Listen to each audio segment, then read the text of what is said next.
नमस्कार dear students. Video पर आप सभी छात्रों का स्वागत है।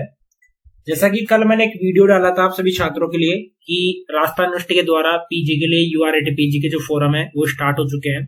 जितने भी स्टूडेंट है यहाँ पर फोरम के लिए अप्लाई कर सकते हैं। यहाँ पर फोरम है आपके स्टार्ट हो चुके हैं। साथ ही में आपको मैं क्लियर करने वाला हूँ। देखिए वीडियो काफी इंपॉर्टेंट होगा। इंपॉर्टेंट होने का कारण ये है कि यहाँ पर आपको ये भी क्लियर करूंगा फॉर्म कैसे भर सकते हो, यहाँ पर सिलेबस क्या रहेगा, साथ में जो सैंपल पेपर है यानी लास्ट ईयर के सैंपल पेपर है वो आपको मैं क्लियर करूंगा। जैसे आप एमएससी बोटनी से करना चाहोगे, जूलॉजी से करना चाहोगे, या एक तरीके से केमिस्ट्री से करना चाहोगे, या आप एमए ज्योग्राफी से करना चाहोगे, पॉलिटिकल साइंस से करना चाहोगे, सब कुछ आपको इस वीडियो में क्लियर करूंगा। सिलेबस भी क्लियर करूंगा। साथ में आपको ये भी मैं बताऊंगा कि किस तरीके से आपको सैंपल पेपर है लास्ट ईयर के वो आपको मिलेंगे। ठीक है, कितने नंबर का पेपर होगा वो भी मैं क्लियर करूंगा। ठीक है, सबसे पहले आप यहाँ पर आ सकते हो, जैसे कि ये लिंक देख सकते हो, पीजी एडमिशन यूआरएटी पीजी 2024-25। ठीक है, इसके ऊपर आपको क्लिक कर लेना है। क्लिक करने के बाद में यहाँ पर राइट साइड में पीजी एडमिशन यूआरएटी पीजी 2024-25 यहाँ पर आप देख भी सकते हो। अप्लाई नाउ पर आप क्लिक कर सकते हो। जैसे अप्लाई नाउ पर क्लिक करते हो तो आपके सामने इस प्रकार का इंटरफेस है वो ओपन हो जाता है। यहाँ पर आपको यूआरएटी पीजी 2024 पर क्लिक करना है। अब फर्स्ट में आपको मैं क्लियर कर दूं, यहाँ पर फोरम आपके आज से स्टार्ट है। 17 तारीख तक आपके फोरम में स्टार्ट रहेंगे। उसके बाद में टाइम टेबल है वो आपको 22 तारीख को, ठीक है, एग्जाम का जो टाइम टेबल है वो आपको 22 तारीख को मिल जाएगा। उसके बाद में एडमिट कार्ड है वो 22 या 23 तारीख तक आपके जारी हो जाएंगे। उसी के बाद में जो एग्जाम की डेट है वो आपकी 25 तारीख रहने वाली है। ठीक है, मतलब कि 25 तारीख से 30 तारीख तक आपके एग्जाम होंगे। जो एक तरीके से आंसर की आपको 6 जुलाई को मिल जाएगी, और जो रिजल्ट है वो आपको 9 जुलाई को मिल जाएगा। ठीक है, जो रिजल्ट है वो भी 9 जुलाई को मिल जाएगा, यानी कि इस पूरे प्रोसेस में ज्यादा टाइम आपको देखने को नहीं मिलेगा। अभी फिलहाल आपको क्लियर कर दूं, यहाँ पर देख सकते हो application process is now live. वैसे कल की बात करें तो कल बोला गया था कि 2 बजे तक आपके लिए जो एक तरीके से फोरम है वो स्टार्ट हो जाएंगे। अभी तक स्टार्ट नहीं हुए, शायद शाम तक या रात तक आपके लिए स्टार्ट हो जाएंगे, तब तक थोड़ा पेशेंस रखें। ठीक है, अब नेक्स्ट बात करते हैं यहाँ पर कि आपके लिए एक तरीके से सिलेबस है वो क्या रहेगा। उससे पहले जो इंपोर्टेंट अपडेट है वो आपको मैं क्लियर कर देता हूँ। जैसा कि मैंने एक तरीके से यहाँ पर डाउनलोड भी कर रखा है, यहाँ से आपको देख लेना है। जैसे कि ये नोटिस देख सकते हो, ये काफी इंपोर्टेंट नोटिस है आप सभी छात्रों के लिए। जैसे कि एक बार यहाँ से मैं इसको थोड़ा जूम कर लेता हूँ, जूम करने से आपको देखने में आसानी रहेगी। अब यहाँ पर देख सकते हो कि detailed information about URAT PG 2024 admission to post graduate programs. इसके बाद में आपको नीचे चलना है। स्क्रॉल जैसे करते हो तो यहाँ पर आपको देखने को मिल जाएगा। देखो काफी इंपोर्टेंट अपडेट आपको मैं बता रहा हूँ, या एक तरीके से जो चीजें हैं वो क्लियर कर रहा हूँ। यहाँ पर जब आप एग्जाम दोगे, एक तरीके से आपकी जो कट ऑफ है, कट ऑफ का मैं क्लियर कर देता हूँ। उसमें 70% जो वेटेज रहेगा वो तो आपका एंट्रेंस एग्जाम का रहेगा। ठीक है, 70% वेटेज, और जो 30% जो वेटेज आपका रहेगा वो आपका जो आपकी फाइनल ईयर में एक तरीके से परसेंटेज बनी है, यानी अगर आपने बीए किया है, बीएससी किया है, बीबीए किया है, उसमें जितनी भी परसेंटेज बनी है उसका 30% लिया जाएगा। बाकी 70% आपका रहेगा किससे, आपकी एक तरीके से परफॉर्मेंस से, जो कि आपकी एक तरीके से एंट्रेंस एग्जाम में रहेगी। नेक्स्ट बात करते हैं, फर्स्ट फेज में आपका एक तरीके से प्रोसेस क्या क्या रहने वाला है, यानी कि किस तरीके से आपको एडमिशन फॉर्म भरना है, उसके बाद में लिस्ट किस तरीके से आएगी वो भी मैं क्लियर कर देता हूँ। देखो the candidate is required to visit the university website. ये वेबसाइट है, इस पर आप विजिट कर सकते हो। उसके बाद में आपको यहाँ पर जो एक तरीके से फॉर्म फीस है, देखो 1 सब्जेक्ट के लिए अगर आप जनरल कैटेगरी से बिलोंग करते हो तो 770 रुपए रहने वाले हैं। एससी एसटी से बिलोंग करते हो तो 600 रुपए रहेंगे। अगर आप 2 सब्जेक्ट के लिए फॉर्म भरते हो, जैसे कि मान लीजिए अगर आपको आगे जाकर एमएससी करनी है, आपने बोटनी और जूलॉजी दोनों सब्जेक्ट के लिए एक तरीके से आपको एमएससी करनी है, जिस भी सब्जेक्ट में आपका नंबर आ जाता है तो आप कर सकते हो। तो आप उसके लिए 990 रुपए आपको पे करने होंगे जनरल, ईडब्ल्यूएस, ओबीसी के स्टूडेंट्स को। एससी एसटी के स्टूडेंट्स को 770 रुपए पे करने होंगे। अगर 3 सब्जेक्ट के लिए अगर आपको अप्लाई करना है तो आप 1210 रुपए अप्लाई कर सकते हो, या एससी एसटी के स्टूडेंट हो तो 990 रुपए आपको देने पड़ेंगे। नेक्स्ट यहाँ पर आ जाते हैं, इतने सब्जेक्ट आपके रहने वाले हैं, यानी कि इन सब्जेक्ट के लिए आप एक तरीके से फोरम है वो अप्लाई कर सकते हैं। जैसा कि यहाँ से आपको नीचे चलना है, यहाँ से आपको क्लियर हो जाएगा कितने सब्जेक्ट रहने वाले हैं। जैसे कि ये सब्जेक्ट रहेंगे, इन सब्जेक्ट के लिए आप फोरम है वो भर सकते हो। अब जैसे ही यहाँ पर नीचे चलते हो, इंपोर्टेंट जो चीजें हैं वो यहाँ पर मैं आपको क्लियर कर रहा हूँ। ठीक है, in case the applicant for admission is found to have indulged in ragging in the past, of if it is noticed later that he या she has, आप देख सकते हो is ragging, यानी मतलब ये रैगिंग से रिलेटेड है।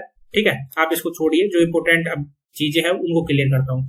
आपको टोटल एंट्रेंस एग्जाम में 100 क्वेश्चन मिलेंगे। ठीक है। और 2 घंटे का आपको टाइम मिलेगा, 2 घंटे में आपको ये 100 क्वेश्चन है वो करने पड़ेंगे, ठीक है। यहाँ पर वेटेज मैंने आपको क्लियर कर दिया है। उसी के बाद में the centre of entrance exam, वो आपको जब मिलेगा उसके लिए आपको रोल नंबर प्रोवाइड करवा दिया जाएगा, वो आपको एडमिट कार्ड के माध्यम से प्रोवाइड करवाया जाएगा। एडमिट कार्ड की डेट मैंने क्लियर कर दी है कि कितनी तारीख को आपका आएगा। और आपको जब आप एग्जाम सेंटर में जाओ तो वहां पर एक तरीके से आपकी सेल्फ अटेस्टेड जो रिसेंट फोटोग्राफ है वो आपका चाहिए होगा, एडमिट कार्ड आपका चाहिए होगा, और एक गवर्नमेंट आईडी है जिसमें पैन कार्ड, आधार कार्ड या आपका एक तरीके से पासपोर्ट है वो आपका चल सकता है, ठीक है। नेक्स्ट बात करते हैं लाइसेंस है, लाइसेंस भी चल सकता है। The time schedule for entrance will be notified on the university website, जो कि आपको बता दिया जाएगा जब आपका एडमिट कार्ड जारी हो जाएगा। द सैंपल क्वेश्चन मैं आपको क्लियर करूंगा कि सैंपल क्वेश्चन किस तरीके से क्या कुछ रहता है वो मैं क्लियर करूंगा। उसके बाद में आंसर की आपको प्रोवाइड करवा दी जाएगी, उसकी डेट मैंने आपको क्लियर कर दी है। अब सेकंड फेज में आपके लिए क्या रहेगा, देखो, candidate will not be allowed to enter the examination hall after 10 minutes, यानी 10 मिनट से पहले आपको आना है, जो आपको समय दिया जाता है। वैसे तो आपको आधे घंटे पहले ही आपको वहां पर एग्जाम सेंटर पर तो आपको पहुंच जाना है। डिपॉजिट आप पैसा है वो आप आईसीआईसी बैंक के माध्यम से करवा सकते हो। उसके बाद में after declaration of URATPG 2024 entrance exam test result, अगर आपका रिजल्ट आ जाता है, रिजल्ट में आपका नेम आ जाता है, तो candidate will be required to generate admission form, यानी आपको दोबारा से एक एडमिशन फॉर्म भरना पड़ेगा, ठीक है, प्रोग्राम्स ऑफ यूनिवर्सिटी, ठीक है, यानी कि जिस प्रोग्राम से आपको एक तरीके से आपको एमए, एमएससी, एमकॉम, एमसीए करना है तो वो आपको भरना पड़ेगा, ठीक है। पेमेंट इससे कर सकते हो।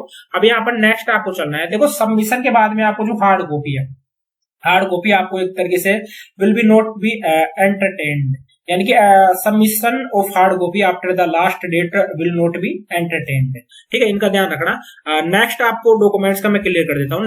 डॉक्यूमेंट्स आपके क्या चाहिए होंगे। डॉक्यूमेंट्स में आपका जैसे फर्स्ट में आप जैसे स्क्रीन पर देख सकते हो, फर्स्ट में आपका जैसे 10th की मार्कशीट आपकी चाहिए होगी, उसके बाद में आपकी 12th की मार्कशीट आपकी चाहिए होगी। नेक्स्ट आप देख सकते हो आपकी जो स्नातक यानी अंडर ग्रेजुएशन की जो यूजी की मार्कशीट है वो आपकी चाहिए होगी।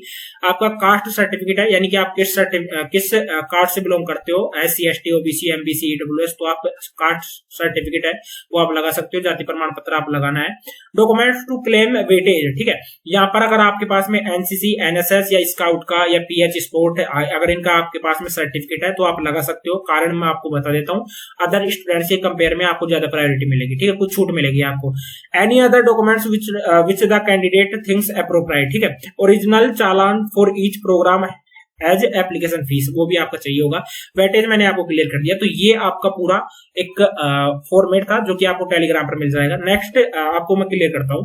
अब जैसे स्क्रीन पर देख सकते हो यहाँ पर किस सब्जेक्ट के लिए, जैसे कि अभी 2023-24 के लिए अपन देखते हैं सैंपल पेपर क्या रहता है। सैंपल पेपर का आपको मैं क्लियर करता हूँ।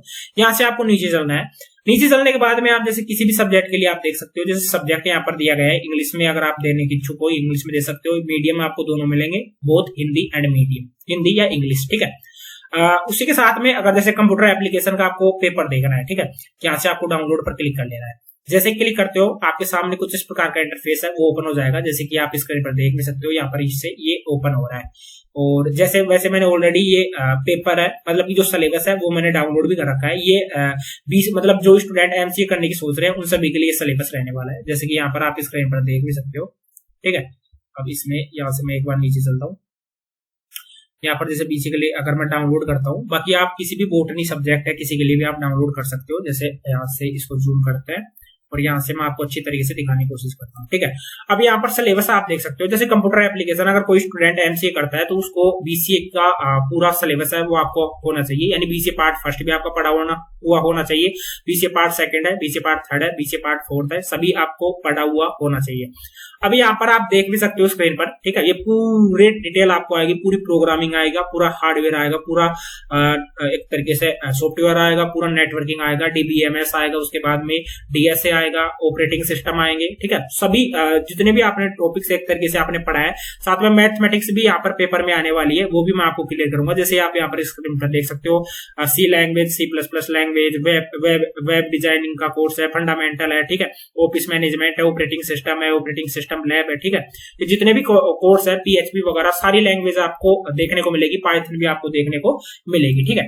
नेक्स्ट बात करते हैं कि जो आपका एक तरीके से बेसिक पेपर है, पेपर किस तरीके का आता है वो पेपर मैं आपको क्लियर करूंगा।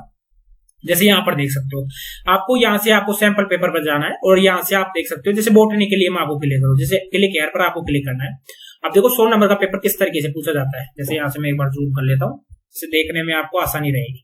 अब ये पेपर देख सकते हो, जैसे बोटनी का है वैसे ये पेपर आप इसमें डेट भी देख सकते हो, 2023 का पेपर है, सैंपल पेपर के रूप में आपको प्रदर्शित किया गया है।